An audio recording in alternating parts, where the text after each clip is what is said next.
Hello, we meet again. Now we're going to continue to Introduction to Fuzzy Part 2.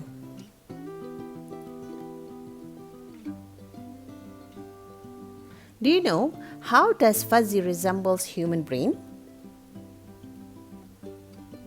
Normally, when we think, we always try to use clustering and classification in our brain. We try to classify things and cluster things according to their features. This reflects some forms of our human reasoning process. We always use hypothetical rules, we do inferencing and logical reasoning, which can handle a certain level of imprecision and uncertainty in our brain. We know that fuzzy logic can handle some level of uncertainty and imprecision. But do we know where does this come from? This uncertainty and imprecision usually come from different sources. One of the sources is because of data measurement. Errors in typing in the data, sometimes it is caused by blunders about the data. It also sometimes caused by changes in resolution limits. For example, data which is captured with lower resolution and being enhanced to a higher resolution might have some uncertain value and imprecise data there. It also caused by sometimes data are incomplete and missing. There are lots of glitches around the systems. It happens a lot when the input system actually have glitches, so random occurrences of mistakes can happen.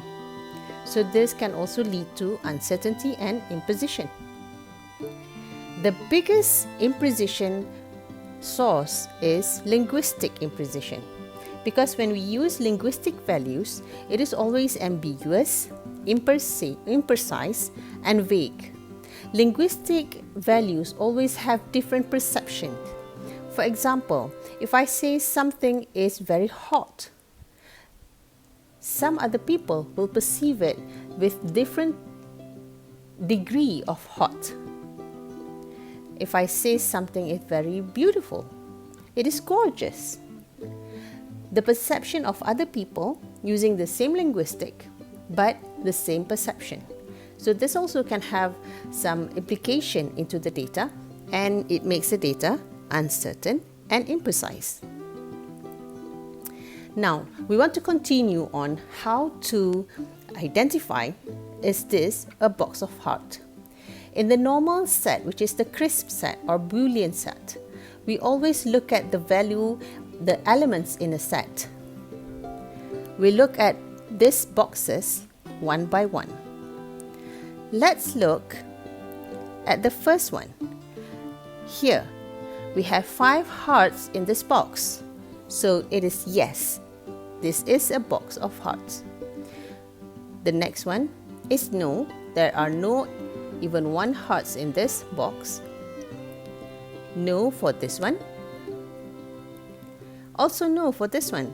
Even though this box is filled with 4 hearts but only 1 star, but then still this is not a box of hearts because there is another element in it. Same goes to this one. In this box we have 1 heart and other 4 elements, so it is not a box of hearts. Definitely not for the last box. Now, if we try to solve this with fuzzy logic, fuzzy set, can you say that this is a box of heart? The first one is an absolute yes, because every element in the set is a heart. The second box is absolutely not, because all of these elements is not a heart. The same goes to this box. Okay, now look at this one. We will say that mostly this is a box of heart because 4 out of 5 of the elements is actually a heart. This is slightly a box of heart because one of the element out of 5 elements is a heart. And this is an absolutely not box a heart. Now, let's do some exercise. Describe the following groups of items. Let's look at the most left circle. Is this a group of hearts? Yes, absolutely it is, because all of the elements in this set is a heart. What about this one? Can we say that is a group of hearts? Mostly this is a group of hearts. This is somewhat, slightly a group of heart, because kind of half of it are not. There is sort of, a few, and absolutely not a group of hearts. Before we move much further, let's see a brief history of fuzzy logic. Fuzzy logic was introduced by Jan Lukasiewicz in 1920s, and then it was scrutinized by Max Planck in 1930s.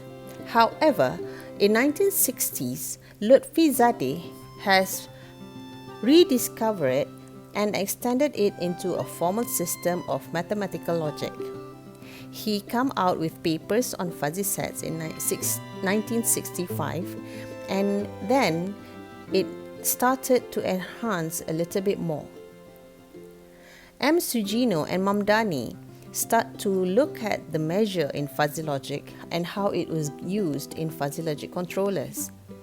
And they come out with some kind of different way of finding the fuzzy reasoning process. Further on, it started being used in lots of systems like engineering, machine, and also in lots of expert systems. Why do we use fuzzy? Zadeh said that the term of fuzzy is concrete, immediate, and descriptive. We all know what fuzzy means. However, many people in the West were repelled by the word fuzzy because it usually used in a negative sense. The theory of fuzzy sets and fuzzy logic has been applied to lots of applications to solve problems in a variety of fields. It's used in taxonomy, topology, linguistic logic, automata theory, game theory, pattern recognition, medicine, law, and so on. We can't really name all of it because it has been used all around the world. And some recently fuzzy machines have been developed, including developing it into an automatic train control, tunnel digging machinery, washing machines, rice cookers, vacuum cleaners, and so on. Hey, look! Fuzzy logic is being used in this washing machine. This is extra class washing machine produced by Siemens. They say that this washing machine has a number of features which will make our life easier. How do they use fuzzy logic in this machine? It uses fuzzy logic by detecting the type and amount of laundry inside the drum, and only allows as much water needed to enter the machine according to the loaded amount. So we can say that less water means less energy consumption, especially when you use heat to wash this laundry. Less water will heat up quicker. Quicker means less energy. Besides that, it can also detect how much foam is actually produced by the soap inside the machine. So when you have less soap, if you have less foam inside the machine, fuzzy logic can say that you don't need additional rinse cycle to clean your laundry. The foam detection simply activates the additional rinse cycle if needed. That's good, isn't it? We can see here, Tefal explicitly says in their website that they use fuzzy logic for this rice cooker. Now, this is your task.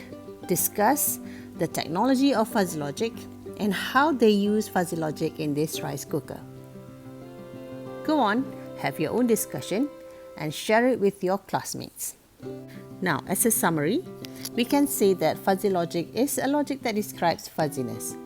It attempts to model human sense of words using the linguistic values in our daily life to make decision making and common sense more intelligent.